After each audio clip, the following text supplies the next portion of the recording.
ద్రౌపది మానము కాచిన మంచిని చూడవా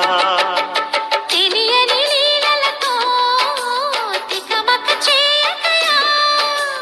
మనసును చూడకనే మాటలు విసరకలా